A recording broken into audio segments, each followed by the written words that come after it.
ପିଲାମାନେ ନବମ ଶ୍ରେଣୀର ମାଧ୍ୟମିକ ବ୍ୟାକରଣ ବହିରୁ ଆଜି ଆମେ କାରକ ଓ ବିଭକ୍ତି ବିଷୟରେ ପଢ଼ିବା ଆଉ ଜାଣିବା।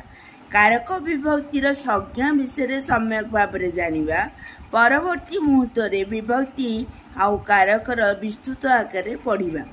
ପ୍ରଥମତଃ ବାକ୍ୟଟି କହୁଛି ପିଲାମାନେ, ରାଜା ପ୍ରଭାତରେ ଭିକ୍ଷୁକମାନଙ୍କୁ ରାଜକୋଷରୁ ସ୍ୱହସ୍ତରେ ଗାଈ ଗୁଡ଼ିକ ଦାନ କଲେ।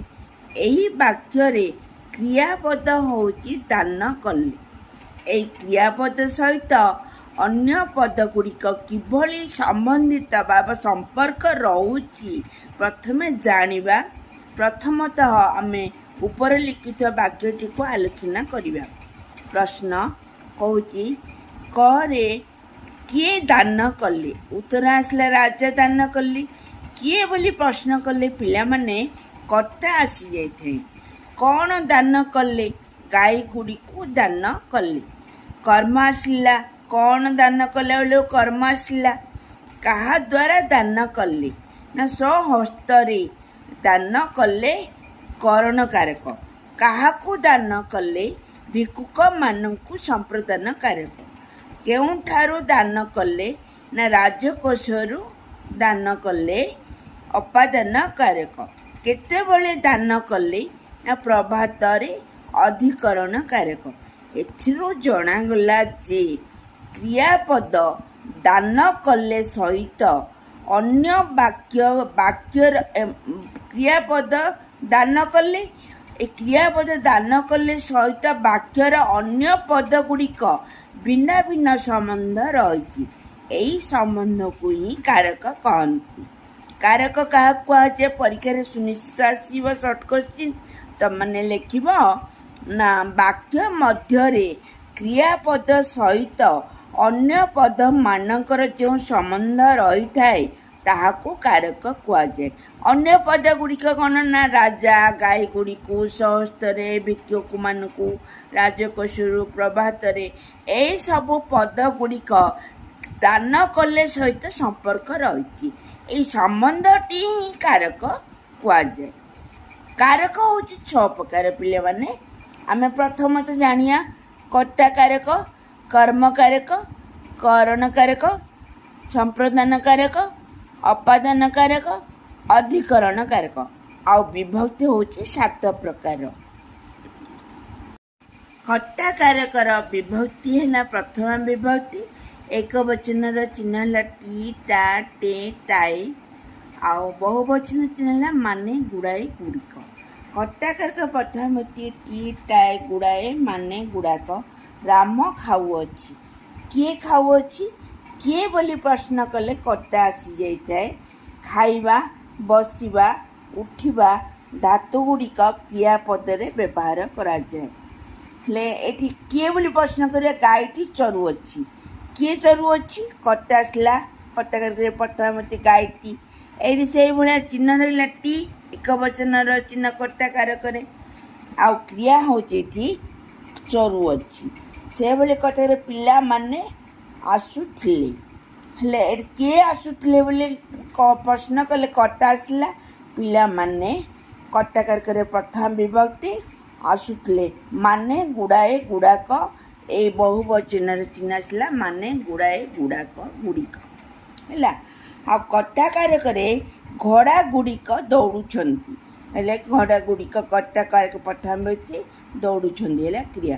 ସେଭଳି କର୍ମ କାରକରେ ଦ୍ୱିତୀୟ ବିଭକ୍ତି କୁ, ଙ୍କୁ, କି, ମାନଙ୍କୁ, ଗୁଡ଼ିକ, ଗୁଡ଼ାକୁ।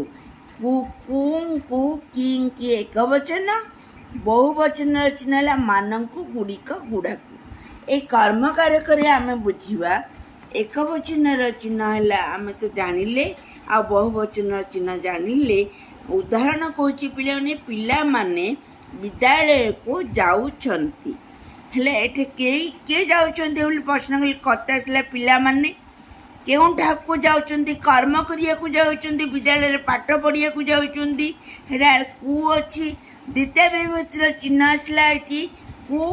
କର୍ମ କାରକ ବିଦ୍ୟାଳୟକୁ ଯାଉଛନ୍ତି। ପଣ୍ଡିତେ ପୁରାଣ ପଢ଼ୁଅଛନ୍ତି। ମାନେ ପଣ୍ଡିତ ପୁରାଣକୁ, ଏଠି କୁଟା ଲୁଚି ଯାଇଛି। କର୍ମକାରକର ଚିହ୍ନ ହେଲା କୁ ଲୁଚି ଯାଇଛି ପଢ଼ୁଅଛନ୍ତି। ସେଭଳି ବାଟୋଇଟି ପାଣି ପିଉଛି।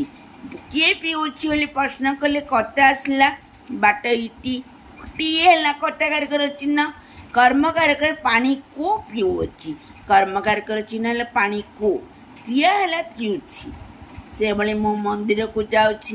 ଏଠାରେ କର୍ତ୍ତା କିଏ ପିଲେ ନା ମୁଁ, ଆଉ କର୍ମ ହେଲା ମନ୍ଦିରକୁ, ଆଉ ଯାଉଛି ହେଲା କ୍ରିୟା।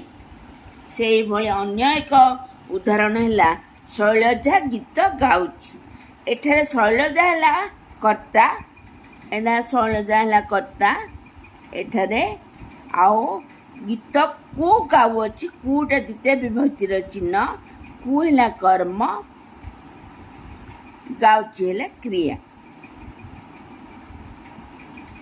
ହେଲେ ଏବେ ଆମେ ଜାଣିଲେ କରଣ କାରକ ତୃତୀୟ ବିଭକ୍ତି ସାହାଯ୍ୟ ଅର୍ଥରେ ବ୍ୟବହାର କରାଯାଏ। ତାର ଏକବଚନ ଚିହ୍ନ ହେଲା ରେ ଦ୍ୱାରା ଦେଇ, ଆଉ ବହୁବଚନ ଚିହ୍ନ ହେଲା ମାନଙ୍କ ଦ୍ୱାରା ମାନଙ୍କ ଦେଇ। ଏବେ କରଣ କାରକର ଉଦାହରଣ ଆମେ ପଢ଼ିବା ପିଲାମାନେ। କରଣ କାରକରେ ଛାତ୍ରଟି ସାଇକେଲରେ ବିଦ୍ୟାଳୟକୁ ଆସୁଛି। ଛାତ୍ର କିଏ ଆସୁଛି, କିଏ ବୋଲି ସବୁବେଳେ ପ୍ରଶ୍ନ କରୁଥିବ, କର୍ତ୍ତା ଆସି ଯାଉଥିବ। ଛାତ୍ରଟି ସାଇକେଲରେ, ସାଇକେଲ ସାହାଯ୍ୟରେ, କରଣ କାରକ ସାହାଯ୍ୟ ଅର୍ଥରେ ବ୍ୟବହାର ହୁଏ। ତାର ଚିହ୍ନ ହେଲା ରେ ଦ୍ୱାରା ମାନଙ୍କ ଦ୍ୱାରା। ସାଇକେଲ ସାହାଯ୍ୟରେ, ଏଠି ରେ ଚିହ୍ନଟା ରହିଲା। ସେଇଭଳି ଏଠି ବିଦ୍ୟାଳୟକୁ ଆସୁଛି କର୍ମ, ବିଦ୍ୟାଳୟକୁ ଚିହ୍ନଟା ରହିଲା କର୍ମକାରକ ତୃତୀୟ ବିଭକ୍ତି। କିଏ ଆସୁଛି କହିଲେ କର୍ତ୍ତା ଆସେ। କର୍ତ୍ତା କାର୍ଯ୍ୟରେ ସହାୟ ହୁଏ କ୍ରିୟା, କ୍ରିୟା ଏଇ କର୍ତ୍ତାକୁ କାର୍ଯ୍ୟରେ ସହାୟ କରୁଛି। ଆସିବାଟା କାର୍ଯ୍ୟ, କ୍ରିୟା ଆସିବା ଗୋଟେ ଧାତୁ, ଆଉ କ୍ରିୟା ହେଉଛି ଆସୁଛି ହେଲା। କାର୍ଯ୍ୟ କର୍ତ୍ତା ଯାହା ସାହାଯ୍ୟରେ କାର୍ଯ୍ୟ ସମାପନ କରେ, ସାଇକେଲ ସାହାଯ୍ୟରେ କାର୍ଯ୍ୟଟି ସମାପନ କରୁଛି। ତେଣୁ ଏଇଟା ରେ ଦ୍ୱାରା ମାନଙ୍କ ଦ୍ୱାରା ତୃତୀୟ ବିଭକ୍ତିର ଚିହ୍ନ। ଏଇଟା ହେଲା ତୃତୀୟ ବିଭକ୍ତି କରଣ କାରକ। ବିଦ୍ୟାଳୟଟା କର୍ମକାରକ, ଆସୁଛି ହେଲା କ୍ରିୟା, ଏବଂ କର୍ତ୍ତା ହେଲା ଛାତ୍ରଟି। ଏଠି ଆଉ ଗୋଟେ କହିବି ପିଲାମାନେ ଉଦାହରଣ, ଛାତ୍ରଟି କଲମରେ ଲେଖୁଛି। ଏଠାରେ କର୍ତ୍ତା କିଏ ନା ଛାତ୍ରଟି ହେଲା କର୍ତ୍ତା।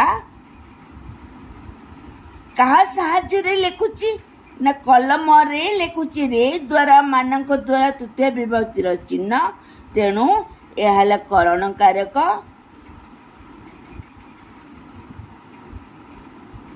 ତୃତୀୟ ବିଭକ୍ତି କରଣ କାରକ ତୃତୀୟ ବିଭକ୍ତି, ଆଉ ଲେଖୁଛି ହେଲା କ୍ରିୟା। ସମ୍ପ୍ରଦାନ କାରକର ପିଲାମାନେ ହେଲା ଚତୁର୍ଥୀ ବିଭକ୍ତି କୁ ମାନଙ୍କୁ, ଏକବଚନ କୁ, ବହୁବଚନ ମାନଙ୍କୁ। କର୍ତ୍ତା ଯାହାକୁ ସମ୍ପୂର୍ଣ୍ଣ ରୂପରେ ପ୍ରଦାନ କରେ ତାହାର ଚତୁର୍ଥୀ ବିଭକ୍ତି ହୋଇଥାଏ। କର୍ତ୍ତା ଯାହାକୁ ସମ୍ପୂର୍ଣ୍ଣ ରୂପେ ପ୍ରଦାନ କରେ ତାହାର ଚତୁର୍ଥୀ ବିଭକ୍ତି ହୋଇଥାଏ।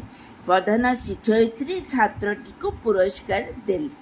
ଏଠି କର୍ତ୍ତା ହେଲେ ପ୍ରଧାନ ଶିକ୍ଷୟିତ୍ରୀ, କାହାକୁ ଦେଲେ ନା ଛାତ୍ରଟିକୁ ପୁରସ୍କାର ଦେଲେ। ଏ କୋଉଟା ଦ୍ୱିତୀୟ ବିଭକ୍ତିରେ ଲାଗିଛି, କିନ୍ତୁ ଏଠି ଛାତ୍ରଟିକୁ ଦିଆଯାଉଛି। ଏଠି ଯାହାକୁ ଦିଆହେଉଛି ତାର ଚତୁର୍ଥ ବିଭକ୍ତି ହୋଇଥାଏ। ଏଠି ଛାତ୍ରଟିକୁ ସମ୍ପୂର୍ଣ୍ଣ ରୂପରେ ଦାନ କରାହେଉଛି, ତେଣୁ ଏହା ଛାତ୍ରଟିକୁ କୁ ଲାଗିଲେ ମଧ୍ୟ ଏହା ଚତୁର୍ଥ ବିଭକ୍ତିର ଚିହ୍ନ। କ'ଣ ଦେଲେ ନା ପୁରସ୍କାରକୁ ଦେଲେ। ପୁରସ୍କାର କୁଟା ଲୁଚି ଯାଇଥିଲା, ପୁରସ୍କାର ଲୁଚିଗଲେ ମଧ୍ୟ ତୁମେ ଜାଣିବ ଏହା କର୍ମ ଆକାରରେ ବ୍ୟବହାର ହେଉଛି। ପୁରସ୍କାରଟା କର୍ମ ହେଉଛି ଏଇଟା। କ'ଣ ଦେଲେ ନା ପୁରସ୍କାର ଦେଲେ। କ'ଣ ବୋଲି କହିଲେ କର୍ମ ଆସେ, ପୁରସ୍କାର ଦେଲେ ହେଲା କ୍ରିୟା। ବୁଝିଲ। 5ରେ ଅପାଦାନ କାରକରେ ପଞ୍ଚମ ବିଭକ୍ତି ହୋଇଥାଏ। ଏକ ବଚନ ହେଲା ରୁ ଠାରୁ, ବହୁବଚନ ହେଲା ମାନଙ୍କ ଠାରୁ। ବୃକ୍ଷରୁ ଫଳ ପଡ଼ିଲା, ଏହା ହେଉଛି ଅପାଦାନ କାରକରେ ବିଚ୍ଛେଦ ଅର୍ଥରେ ଏବଂ ପୃଥକ ଅର୍ଥରେ ଆଉ ବିଚ୍ଛିନ୍ନ ଅର୍ଥରେ ବ୍ୟବହାର କରାଯାଏ। ବୃକ୍ଷରୁ ଫଳ ପଡ଼ିଲା, ବୃକ୍ଷରୁ ଫଳ ବିଚ୍ଛିନ୍ନ ହେଲା, ପୃଥକ ହେଲା। ବୁଝିପାରିଲ। ଏଠାରେ ବୃକ୍ଷରୁ ଫଳଟି ପଡ଼ିଲା ଅର୍ଥାତ୍ ଫଳଟି ବୃକ୍ଷରୁ ବିଚ୍ଛିନ୍ନ ହେଲା। ଏଠାରେ ରୁ ଚିହ୍ନଟି ବୃକ୍ଷ ନିକଟରେ ଲାଗିଛି ବୃକ୍ଷରୁ। ହେଲେ ଏହା ପଞ୍ଚମୀ ବିଭକ୍ତି ଅପାଦାନକାରକ। ଫଳଟି ବିଚ୍ଛିନ୍ନ ହେଲା, ରୁ ହେଲା ପଞ୍ଚମ ବିଭକ୍ତିର ଚିହ୍ନ, ତେଣୁ ଏହା ଅପାଦାନକାରକ ପଞ୍ଚମ ବିଭକ୍ତି। ସେହିଭଳି ଅନ୍ୟ ଏକ ଉଦାହରଣ ହେଲା ଚନ୍ଦ୍ରରୁ କିରଣ ଆସୁଛି। ଚନ୍ଦ୍ରରୁ ଅପାଦାନକାରକ। ବଡ଼ ଦେଉଳରୁ ପଥର ଖସିଲା। ହେଲେ ଏଇଟା ବଡ଼ ଦେଉଳରୁ ପଞ୍ଚମ ବିଭକ୍ତି ଅପାଦାନକାରକ ହେଲା। ଦେଶରୁ ବିଦେଶୀମାନେ ଚାଲିଗଲେ। ଆମ ଭାରତ ଦେଶରୁ ଇଂରେଜମାନେ ଚାଲିଗଲେ, ଦେଶକୁ ବିଚ୍ଛିନ୍ନ ଛାଡ଼ି ଦେଇକି ଚାଲିଗଲେ। ତେଣୁ ପୃଥକ କରିକି ଦେଶକୁ ଛାଡ଼ି ଦେଇକି ଗଲେ ମଧ୍ୟ ରୁ ଲାଗିଥିବା ହେତୁ ଏହା ପଞ୍ଚମ ବିଭକ୍ତି ଅପାଦାନକାରକ ବିଭକ୍ତି ହେଲା। ଷଷ୍ଠୀ ବିଭକ୍ତି କାରକ ନୁହେଁ, ଏହା ସମ୍ବନ୍ଧ ପଦ ରୂପରେ ବ୍ୟବହାର କରାଯାଏ। ଏଇଟାର ଚିହ୍ନ ହେଲା ରଙ୍କର ଏକ ବଚନରେ, ବହୁ ବଚନରେ ମାନଙ୍କର। ଏହାକୁ ସମ୍ବନ୍ଧୀ ଷଷ୍ଠୀ ମଧ୍ୟ କହନ୍ତି। ସମ୍ବନ୍ଧ ପଦର ଷଷ୍ଠୀ ବିଭକ୍ତି ହୋଇଥାଏ। ଚନ୍ଦ୍ରର କିରଣ। ଚନ୍ଦ୍ରର ର ହେଲା ଏଠି ଏକ ବଚନରେ, ଚନ୍ଦ୍ର ଏକ ବଚନ, ର ହେଲା ଏକ ବଚନର ଚିହ୍ନ, ଷଷ୍ଠୀ ବିଭକ୍ତିର ଚିହ୍ନ। ଏଣୁ ଏହା ଷଷ୍ଠୀ ବିଭକ୍ତି ସମ୍ବନ୍ଧୀ ଷଷ୍ଠୀ ହୋଇଛି। ଚନ୍ଦ୍ର ସହିତ କିରଣର ସମ୍ପର୍କ ରହିଲା, ତେଣୁ ଚନ୍ଦ୍ରର କିରଣ ସମ୍ବନ୍ଧୀ ଷଷ୍ଠୀ। ଇନ୍ଦ୍ରଧନୁର ରଙ୍ଗ। ଏଇଠି ର ହେଲା ଚିହ୍ନ, ଷଷ୍ଠୀ ବିଭକ୍ତିର ଚିହ୍ନ, ଇନ୍ଦ୍ରଧନୁର ରଙ୍ଗ। ମୟୂରର ଚନ୍ଦ୍ରିକା। ମୟୂରର ପଛରେ ଯେଉଁ ଚନ୍ଦ୍ରିକା ପୁଚ୍ଛ ଲାଗିଥାଏ ତାହା ମୟୂରର ଚନ୍ଦ୍ରିକା। ମୟୂର ପଛପଟ ଲାଞ୍ଜରେ ଚନ୍ଦ୍ରିକା ଲାଗିଥାଏ। ଛାତ୍ରର କର୍ତ୍ତବ୍ୟ। ଛାତ୍ରର କର୍ତ୍ତବ୍ୟ। ଛାତ୍ରର କର୍ତ୍ତବ୍ୟ ସାଙ୍ଗେ ସମ୍ପର୍କ ଅଛି, ସମ୍ବନ୍ଧ ଅଛି, ତେଣୁ ଏଇଠି ର ବ୍ୟବହାର ହେଲା ଚିହ୍ନଟା, ତେଣୁ ଏହା ଷଷ୍ଠୀ ବିଭକ୍ତି। କୁଷ୍ଠରୋଗୀର ସେବା। କୁଷ୍ଠରୋଗୀର ସେବା କରିବା। ହେଲେ ର ହେଲା ଷଷ୍ଠୀ ବିଭକ୍ତିର ଚିହ୍ନ। ହାତର କାମ। ର ହେଲା ଷଷ୍ଠୀ ବିଭକ୍ତିର ଚିହ୍ନ, ହାତର କାମ ସହିତ ସମ୍ପର୍କ ରହିଲା। ବ୍ରହ୍ମଚାରୀଙ୍କର ଭିକ୍ଷା। ଏଠାରେ ରଙ୍କର ମାନଙ୍କର ଚିହ୍ନ ବ୍ରହ୍ମଚାରୀଙ୍କର ଷଷ୍ଠୀ ବିଭକ୍ତିର ଚିହ୍ନ ଲାଗିଲା ଏବଂ ଭିକ୍ଷା ସହିତ ବ୍ରହ୍ମଚାରୀର ସମ୍ପର୍କ ରହିଲା, ତେଣୁ ସମ୍ବନ୍ଧେ ଷଷ୍ଠୀ। ବାଘର ଭୟ। ସେହିଭଳି ସମ୍ବନ୍ଧୀ ଷଷ୍ଠୀ। ପିତାର ପୁତ୍ର। ପିତାର ସହିତ ପୁତ୍ରର ସମ୍ପର୍କ ରହିଛି, ତେଣୁ ର ହେଲା ସମ୍ବନ୍ଧ ଷଷ୍ଠୀ ବିଭକ୍ତିର ଚିହ୍ନ, ବିଭକ୍ତିର ଚିହ୍ନ, ଷଷ୍ଠୀ ବିଭକ୍ତିର ଚିହ୍ନ, ତେଣୁ ପିତାର ପୁତ୍ର, ପିତା ଆଉ ପୁତ୍ରର ସମ୍ପର୍କ ରହିଲା, ସମ୍ବନ୍ଧେ ଷଷ୍ଠୀ। କୂପର ଜଳ। କୂପ ମାନେ ପିଲାମାନେ କୂଅ। କୂଅର ଜଳ ସହିତ ସମ୍ପର୍କ ରହିଛି, ତେଣୁ ଏହା ହେଲା କୂପର ଜଳ, ସମ୍ବନ୍ଧେ ଷଷ୍ଠୀ। ସପ୍ତମ ବିଭକ୍ତି ପଢ଼ିବା ପିଲାମାନେ। ଅଧିକରଣ କାରକ। ଅଧିକରଣ କାରକ ସ୍ଥାନ, କାଳ ଏବଂ ନିପୁଣ ବିଷୟରେ ବ୍ୟବହାର କରାଯାଏ। ଏଠାର ଚିହ୍ନ ହେଲା ରେ, ଠାରେ, ମାନଙ୍କ ଠାରେ। ରେ ଚିହ୍ନଟା ତୃତୀୟ ବିଭକ୍ତିରେ ମଧ୍ୟ ଥିଲା, କିନ୍ତୁ ଏଠି ତୃତୀୟ ବିଭକ୍ତିରେ ସାହାଯ୍ୟ ଅର୍ଥରେ ବ୍ୟବହାର ହେଉଥିଲା। ସାଇକେଲ ସାହାଯ୍ୟରେ, ସାଇକେଲ ଦ୍ୱାରା, କଲମରେ ଲେଖୁଛି, ସାଇକେଲରେ ଗଲା, ବୋଲେ ତୃତୀୟ ବିଭକ୍ତିର ଚିହ୍ନ ଥିଲା, କିନ୍ତୁ ଏଠି ସ୍ଥାନ ଅର୍ଥରେ କିଭଳି ବ୍ୟବହାର ହେବ ଆମେ ଆଗକୁ ପଢ଼ିବା। ବହୁବଚନ ଚିହ୍ନ ହେଲା ମାନଙ୍କ ଠାରେ।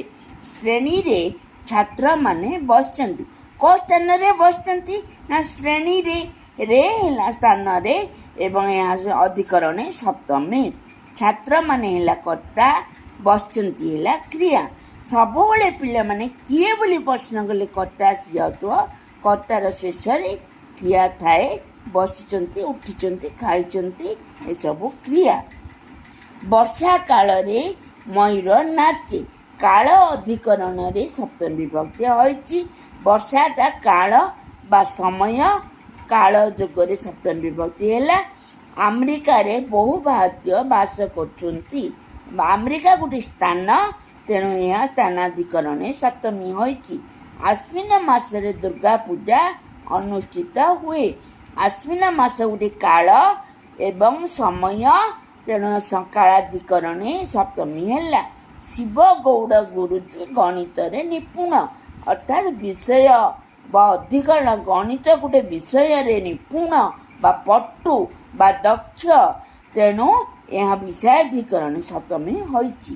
ପିଲାମାନେ ମୁଁ କହୁଛି ତୁମକୁ ଟାସ୍କ ଦେଉଛି ତମେ ମାନେ ମନେ ଦେଇକି ଏଇ ଯେଉଁ ସୂତ୍ରଟିକୁ ବିଭକ୍ତିର ଚିହ୍ନ ଯାକ ଦେଇଛି ଏଇଟା ପ୍ରଥମା ବିଭକ୍ତି ଠାରୁ ସପ୍ତମୀ ବିଭକ୍ତି ପର୍ଯ୍ୟନ୍ତ କାରକ ସହିତ ବିଭକ୍ତି ସହିତ ଚିହ୍ନ ଗୁଡ଼ିକୁ ଭଲ ଭାବରେ ମନେ ରଖିବ ଏବଂ ଆଗକୁ ଆମେ ପଢ଼ିଲେ ତୁମକୁ ଏ ବିଭକ୍ତି ଆଉ କାରକ ଚିହ୍ନ ଗୁଡ଼ିକ ଏକବଚନ ବହୁବଚନ ଚିହ୍ନ ଗୁଡ଼ିକ ସାହାଯ୍ୟ କରିବ।